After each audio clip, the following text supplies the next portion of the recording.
Welcome back to the channel where we prove that sometimes the hottest action isn't on the ice, but in the DMs. Today we're breaking down the Olympians episode where the tension between Shane and Ilya finally reaches a boiling point.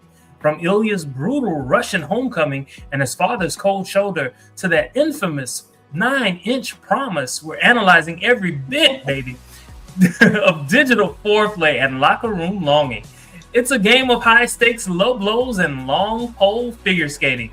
So let's dive into why these rivals are actually each other's biggest obsession. My goodness, there was a lot of alliteration and innuendos and poles and 9 inches and oh my God, is this that show? Yes, it is. This is that show. Hell yeah, today's title, Olympians. Oh, okay. Yeah, welcome to the world of Major League Hockey. And the Olympians title is just that the literal title being the Olympians going to the Olympics, so to speak, and just the overall competition between these two very hot men. Speaking of hot men, Ilya asks what a girl is to do on a lonely night in Montreal. Is he projecting his own loneliness or just looking for a Boston invitation? You were fishing for an invitation. You were fishing for an invitation because, first of all, the way that Rosanov looked, you were never in any trouble of not having something or someone to do. Never ever. Well, never dry. Okay. Okay, so Shane claims Ilya's texts make no sense, but Ilya insists they do. Is this a language barrier, or is Shane just pretending not to speak fluent flirt? There is no language barrier. It is very clear you meant come in the sexual way, and Shane Hollander is slow. He's slow, and I love even how Ilya is like as mean as he is. Again, sometimes I love a good Lestat type character. Like, your texts are boring. Like, are you stuck at 16? You know, he's just like no barrier, no filter. Like, I don't even know why I'm wasting my time flirting with you. This sucks. Like, you're a no. So Ilya promises 1 goal for each inch. With the count of 9 mentioned, is he overestimating his performance on the ice or elsewhere? I don't think he is being hyperbolic. I think that those 9 goals that he promised he could deliver, and those 9 inches that showed up in that message, I think are right on brand. I love going live with you. Listen. When they bet on who gets to fuck whom based on who wins the game, does anyone actually lose in that scenario? No one loses, and he said as much because whenever Hollander counters were okay, well, if I win, what do I get? He said same thing. Listen, fair exchange. What do they say? Fair exchange is never a robbery. Okay, look, we all win. It'll all come together. When was the first time that you've ever used an emoji? I don't know if you can remember that far back, but ooh, so I don't even know if this counts as an emoji. Remember them little Simmons phones? They were about this big, and they had the orange screen back then, and you could see the little angry face or the offended face. Oh yeah. That's the first time that I can remember that was, I guess, emoji adjacent. But ooh, my God, I'm showing my age. I don't even remember. I don't remember, and I couldn't tell you the first one that I used. So In this particular episode, Ilya sends a kissy emoji. How does the kissy emoji serve as a tactical weapon in Shane's psychological warfare? Well, Shane's already dealing with his closeted feelings. So going there that open and intimate and vulnerable with a kissy face, it's like, whoa, this is too much. He hasn't had any, at least not that I picked up on previous same-sex relationships to this point. And so, it's a bit much for him, and he's already very, no pun intended, tightly wound, still getting a kissy face. It's like, my goodness, maybe someone's gonna see this.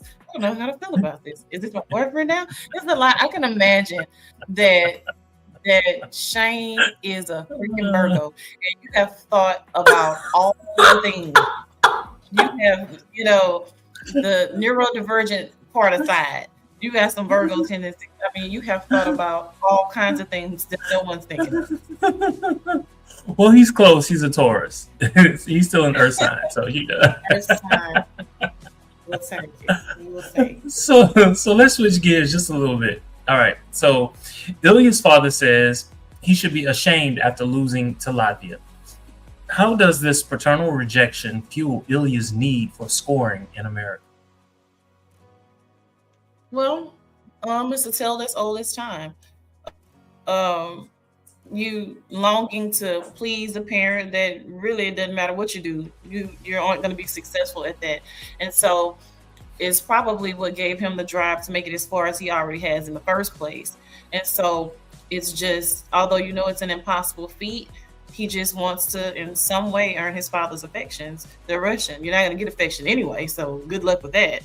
But yeah, I think it just drives him to just do even better, and just for his family and his country in general. Okay. Now, you said for his family and his country. Do you think he was doing that for his family and or his country? Or was it simply to basically say, F you, Dad? I think it could be a little bit of both, but probably more so F you, Dad. F you, but also I still want to please you. His father mocks his American nonsense and mentions his mother is dead. Does Ilya seek out Shane because Shane is the only one who sees him as a man rather than a sloppy disappointment? I think Shane, so yes to your question, and I think Shane is a bit of a breath of fresh air, right? He's different. To me, it would seem that the type of people, especially from what I've seen in the show, that Ilya goes for are very outgoing, very type A, boisterous, bold type people. And Shane is a lot more reserved. And so all of that pressure from the dad, the brother, the bearded girlfriend, the coach's son or whomever that he was banging, all of that, those people are very, very boisterous. That's in his life. And so Shane, while he has this wealth of talent, he's very reserved, very calm, so I think a good calm to the storm that is the life of Ilya Rosanov. Okay. All right. So you said the bearded girlfriend. I love that. I love that. The bearded girlfriend, her father is the minister. So the minister still wants Ilya despite the loss. Is Ilya's value purely political in Russia? Say it one more time for me. Is Ilya's value purely political in Russia?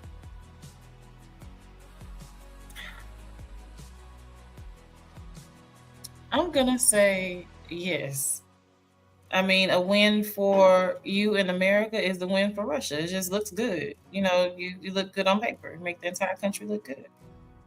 And what would have happened if Russia found out that he was gay? Oh. Or at least had sex with men? So no fly zone. You come home, they'll probably kill you. And suffice it to say, don't go home. You probably get killed for a lot less. And so yeah, wouldn't even go back to Russia once everybody finds out. Wouldn't do it. So earlier you talked about Shane's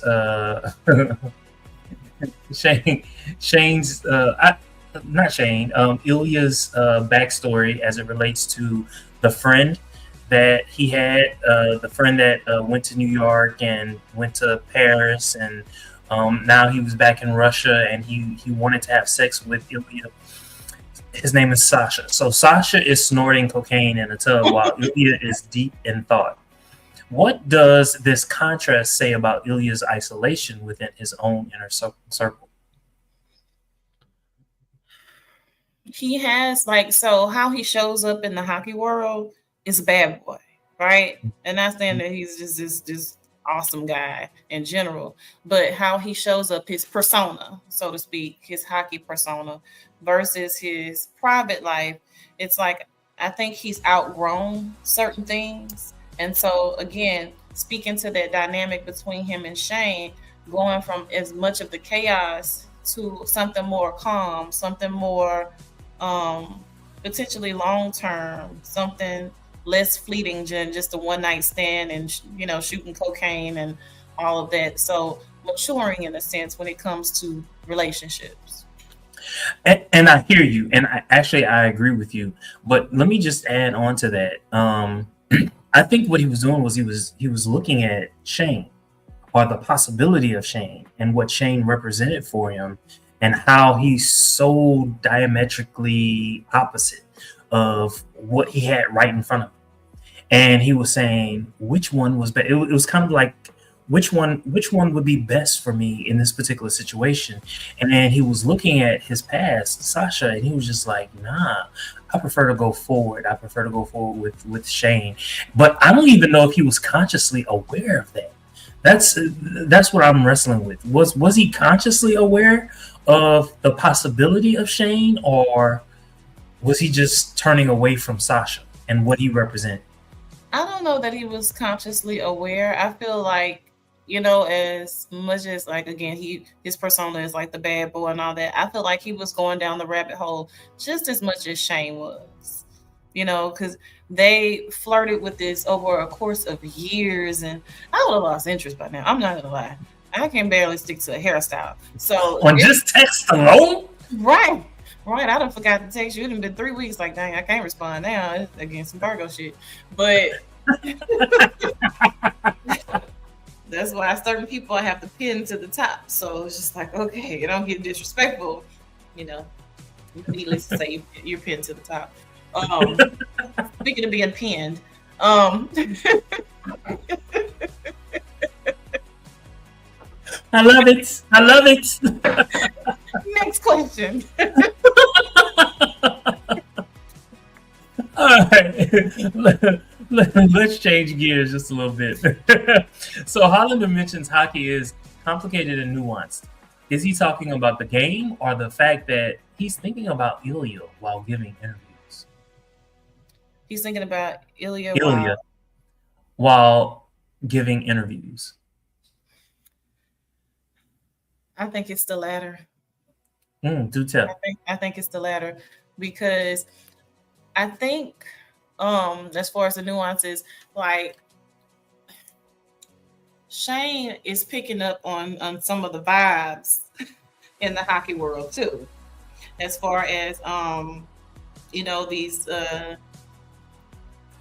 closeted men, so to speak. Once Ilya had Shane's boring cookie, Sasha seems like burnt toast to him. Hey, books, girls, and purrs.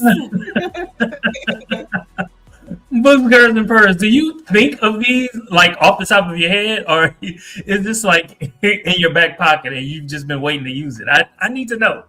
Either way, we love it. We love to hear it. We love to hear it. It's almost like she's the voice in my head, like, dang, I should have said that out loud. Okay, I agree with you there. I think definitely Shane, like the thought of Ilya is percolating to the top of Shane's thoughts. It's a lot of percolating in this episode. Mhm.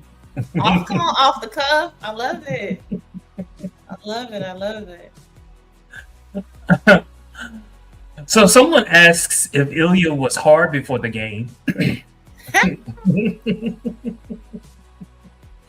Is the adrenaline of the playoffs the only thing getting these boys up for the challenge?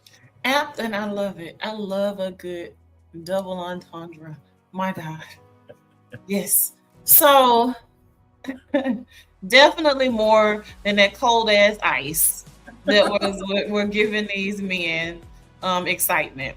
You know, the sexting right before a game. And I love, again, which made me feel like, dang, it's Shane a Virgo, because instead of just completely going down the rabbit hole, you're thinking, wait, are you trying to sabotage me? He's out to get me. Instead of just enjoying, you know, the sexting right before the game and then getting out there for the competition, he feels like he's kind of being baited in so it can throw him off his game.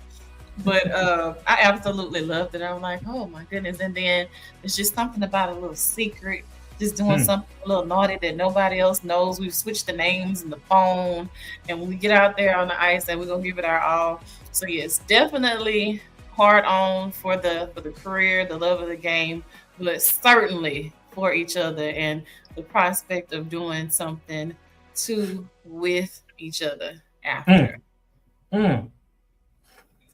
Okay, so towards the end of the episode, Ilya has won, and Shane goes to visit him.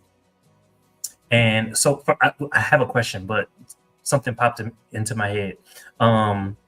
Shane starts to take his clothes off, and he starts to fold it slowly. And Ilya is just staring at him. What's going on in that moment? Not with Shane, but with Ilya. So he's probably thinking this neophyte novice, who does this? Put it down, put it up, but also intrigued and probably thinks it's a little cute because it's like, okay, you know, this is like a little virgin. I cannot wait to pop this chair because you are so new at this. You folding your clothes. Like, I think he was both a little bit annoyed and turned on all at the same time. Like, this is cute. I agree with that. Both annoyed and turned on at the same time. That was just like, dang, dude, this is the weirdest shit ever. Take that shit off and get naked already. Like, come on. Story of my life. What that fucking Swiffer up? Well, Shane was caught in his underwear with a lot of windows around.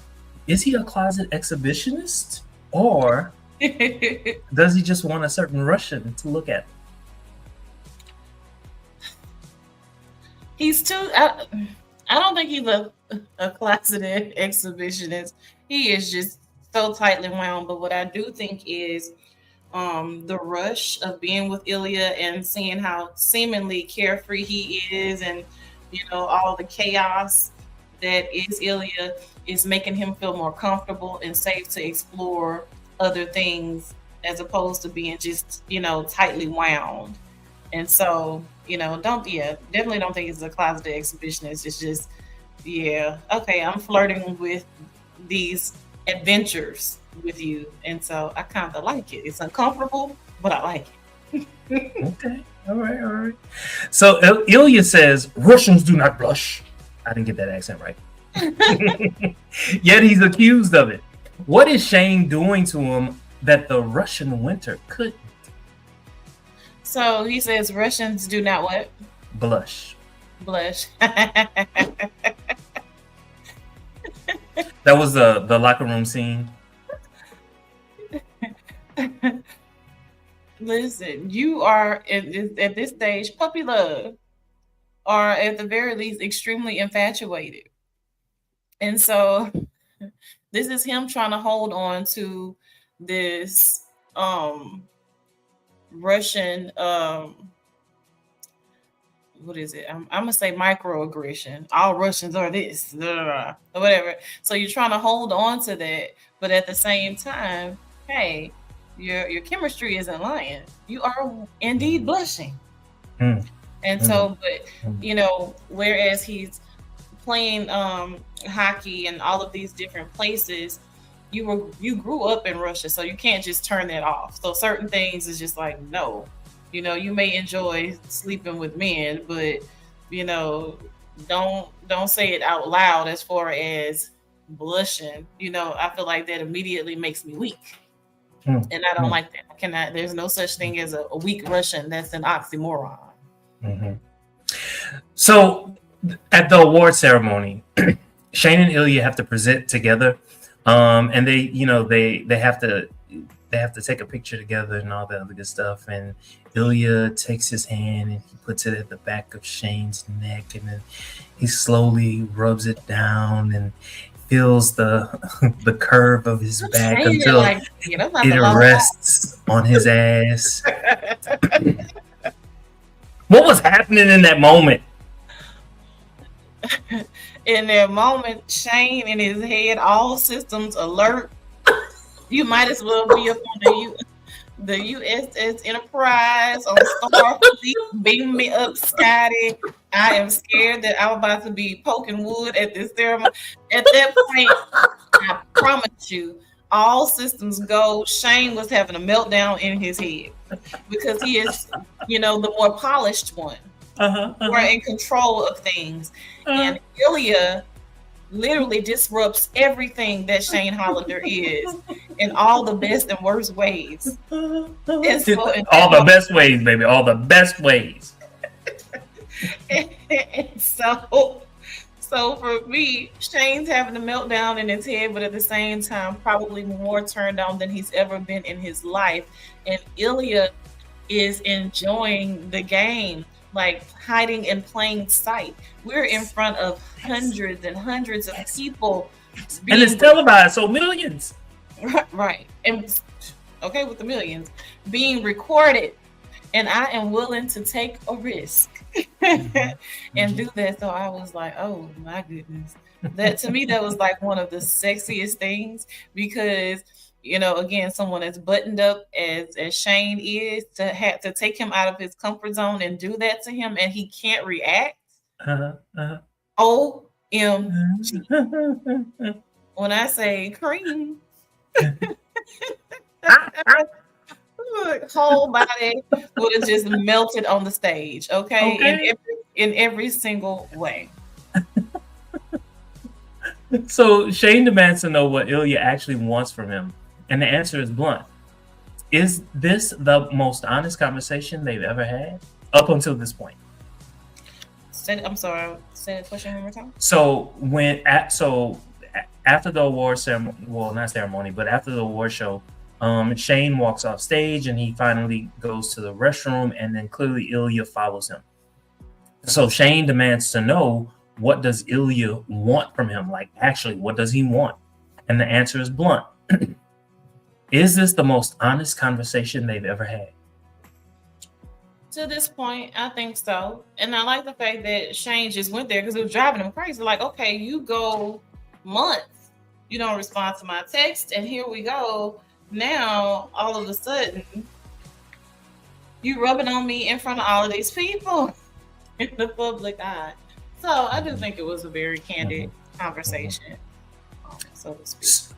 Okay, so when I was watching this, the very first time that I watched it, I was like, so it's clear to me that both of them like each other. I'm not going to say love each other, but it's clear to me that both of them like each other. But at this particular point in time, I was wrestling with who likes whom the most, who's initiating this, who's communicating it, even though they're not using words to communicate it, but who's communicating that they like the other one the most in this scenario.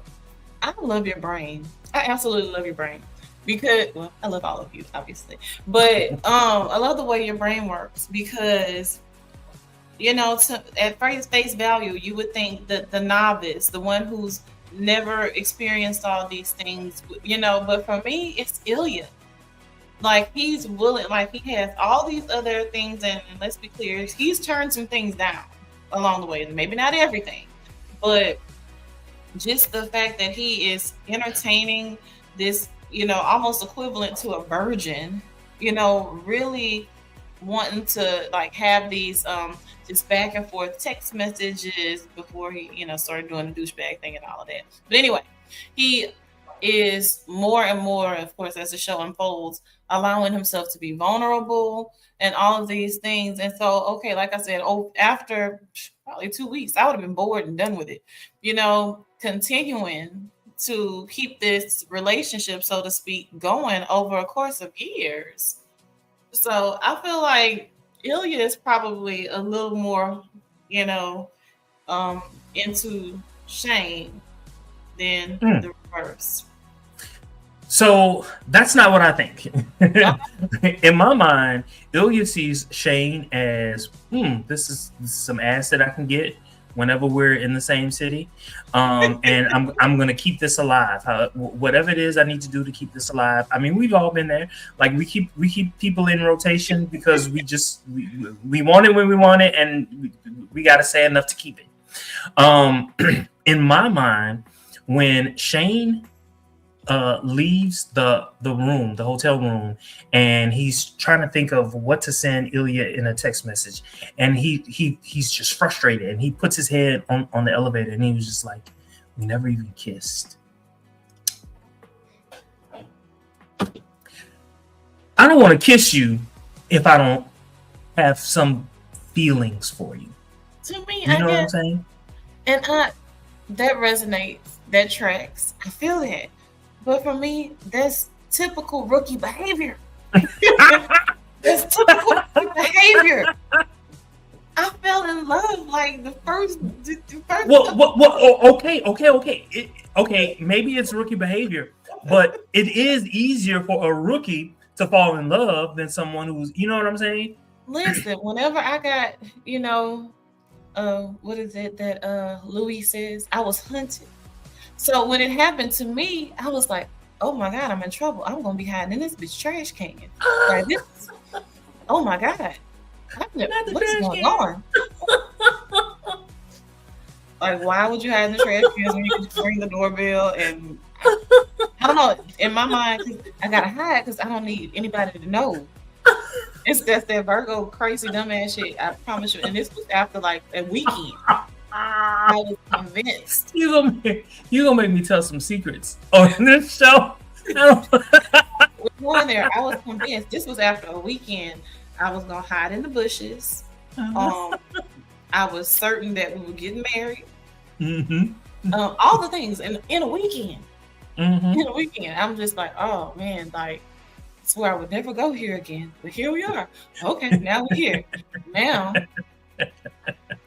It's just, you as charming as a snake. So now I got to hide in your trash cans to see what's going on. Now, mind you, if you know me, you know you have never seen me dirty. Never. Willing to hide in his trash cans to see what's going on. Who coming over there? Okay, crazy. Psycho behavior. So, again, sometimes things happen, but at that novice level, I expect that from Shane. But with Ilya, it's just like, man, okay. Hi, Samantha. Hey. All right. So they talk about long poles in figure skating. Was that a genuine sports commentary or a Freudian slip during the Olympic coverage? It was a Freudian slip. The long pole, you didn't have to say that like that. You did not have to say that at all. It was a Freudian slip. It was crass, and I loved every second of it. So Boots Girls and Fur says, Shane can't do all the work, though. He did what Ilya wanted and drank that vodka he didn't want. The least Ilya could have done is give Shane a smooch goodnight. Aww. Yeah. Yeah, but sometimes you gotta just, on the Ilya side, you gotta leave them wanting more. You can't be too good. You gotta leave them questioning and want more. It's a douchebag move. It is. It 100% is. But I bet you he's kept texting and doing the absolute most and continuing to fall in love with his toxic ass. But don't we love that?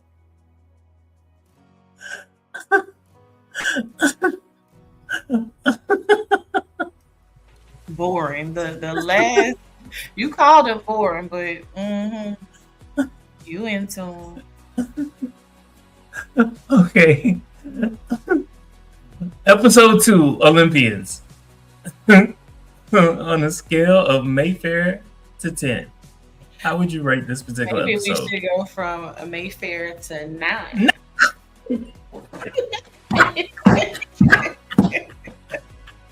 Or from a 6-inch to a foot long.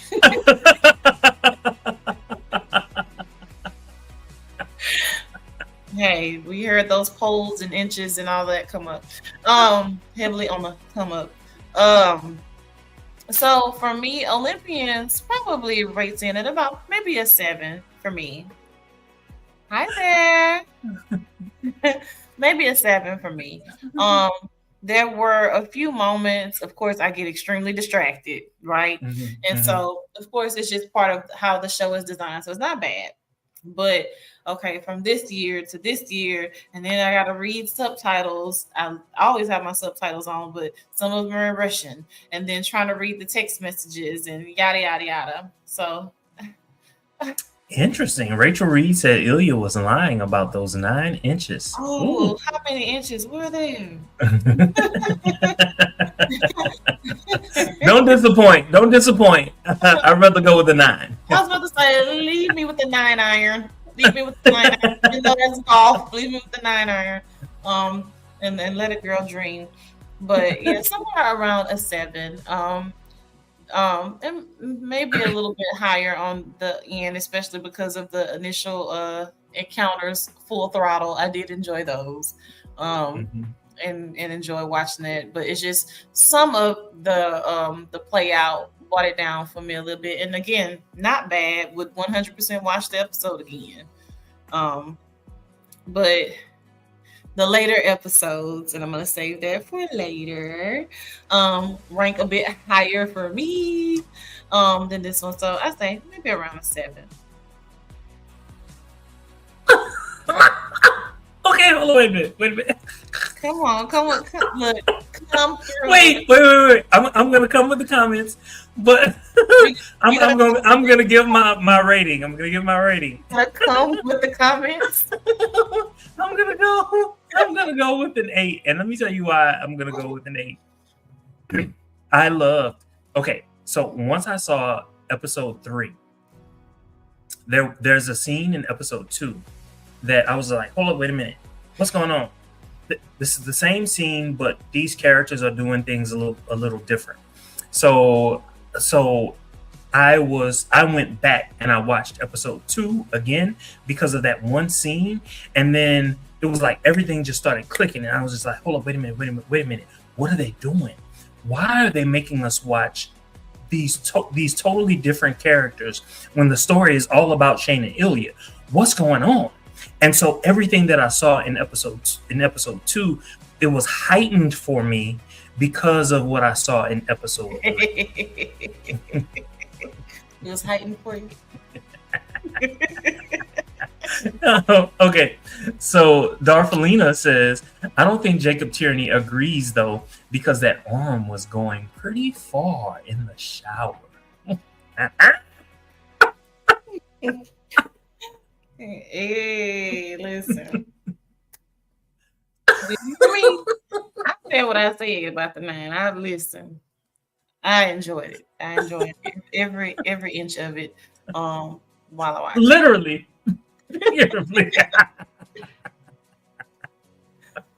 My goodness.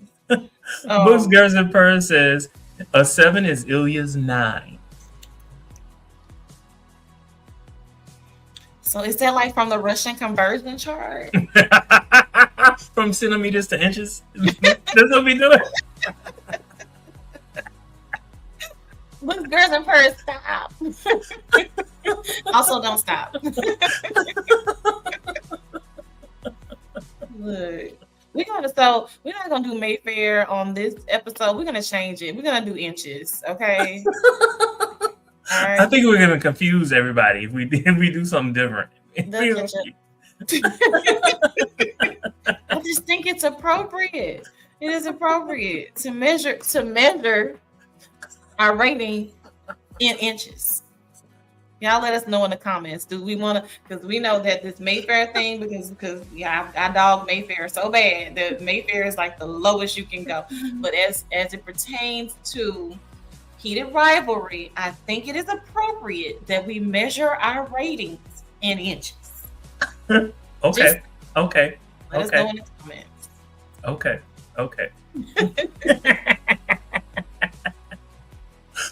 From 0 to 9. That's what we're gonna do. From 0 to 9. from don't even worry about it.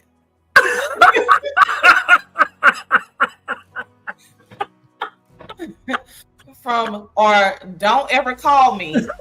And since we holding on to this 9 inches from Ilya, we'll let 9 be the very, very top. Thank you, Books, Girls, and Purrs. You know that Ilya 9, whatever. So from delete my number to 9.